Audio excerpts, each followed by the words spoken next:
Hi everyone, just welcome to a new video. So, one of the things that I've been asked in the last days is how to put the agents, the models, the workflows, everything in production, how to make that happen. So, let me check. This is something from the last video, just in case you didn't see it. That was quite fun. I'm just gonna take medicine rag, which is also explained on another video. Let me check. Where is it? Oh, this one. And we are gonna try to put this on production, or well, at least kind of production, right? And see what happens, how it is done, which is very simple, right? At least just to get some users started, at least just to get some people to demo or some first beta testers of this. So we can, in this button, click here, and it just tells you how to use it from Python, how to use it from JavaScript, from curl, and how to share the chatbot.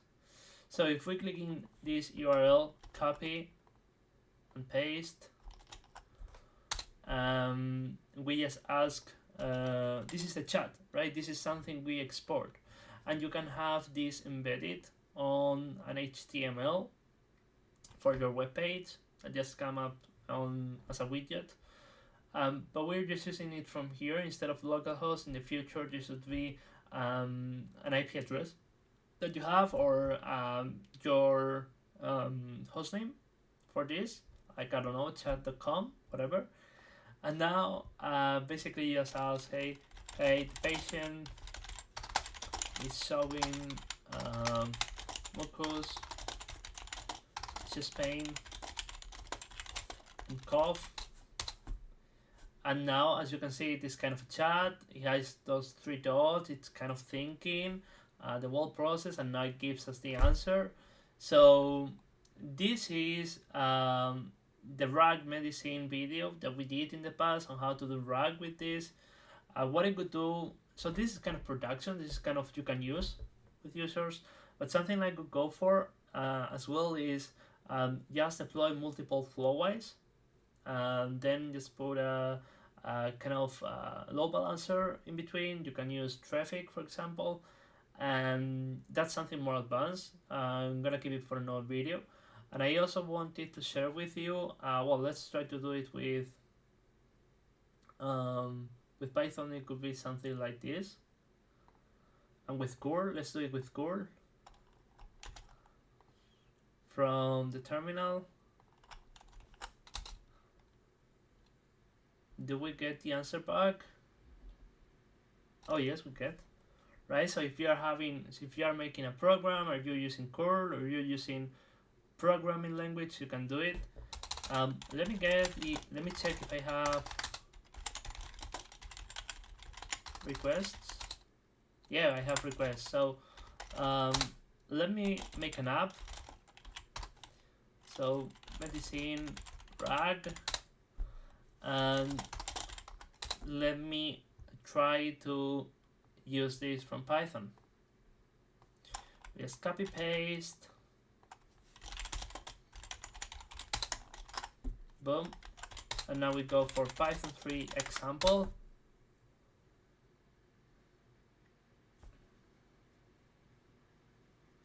And you didn't hear it, but the GPU was starting to make some noise.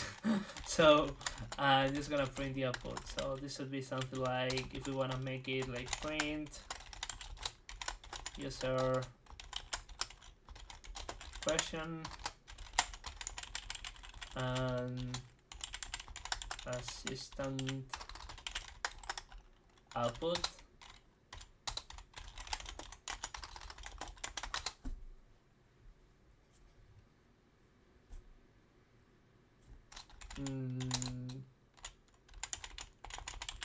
Oh, sorry. So question equals this,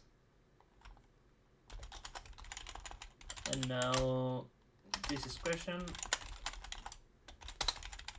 Yeah, let's go.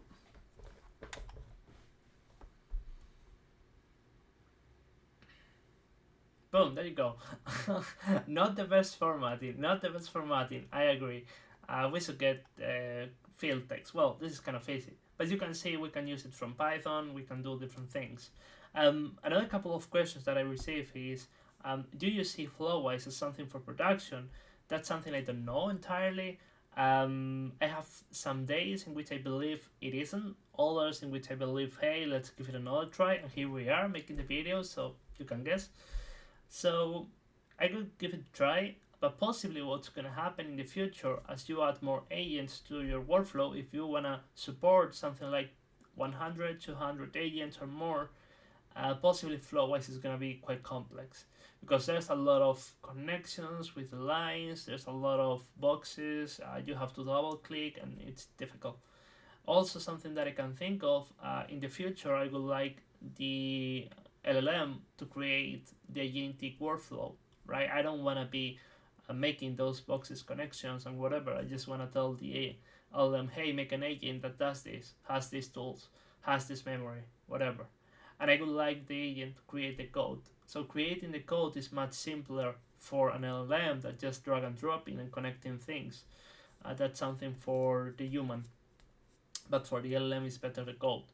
And also something that I realize is when you have a lot of boxes on the screen on your web browser, just start drag and dropping or moving from one place to another or just zooming in, zooming out, something you're gonna see is, I don't know because I'm using a 3090 GPU, but I don't have that experience. But possibly what's gonna happen is your PC is gonna kind of slow down if you don't have a lot of resources like a laptop or something like that. So LangChain is quite simple as well. LangGraph is also quite simple. The only problem is the changes that happen between versions, but something to try in the future that I will try and we'll have videos about is LangGraph, just to make all the agents that we are doing with Flowise in the same matter and the same manner, but instead of doing them with drag and drop, the boxes and all that kind of stuff like in here, we're gonna have it on a script, Jupyter notebook, whatever. And you also in production want to have a big server, right? So anything that you add on top, like Flowise or anything, that's gonna add resources that are consumed in the machine or server, whatever. So using LangGraph directly is using much less resources. No front end, no many things. It also depends on the people. This is great for prototyping. This is great for people without Python knowledge or programming knowledge. So you have a lot of trade-offs. You have to choose between one another, or you can use both. I usually try to go for testing things on here and possibly even expanding more, but I haven't tested yet up to a 100 amount of agents. The biggest amount I think is 10, 6, 7, 10, something like that. So as time passes, as more videos come and as more experience come and more use cases come, we're gonna see if Flowise is good enough to stand the battle, or if we should just choose something like LangGraph or different. So I hope you like this video. Something quick, something different. See you in the next one. Like, subscribe. Bye bye.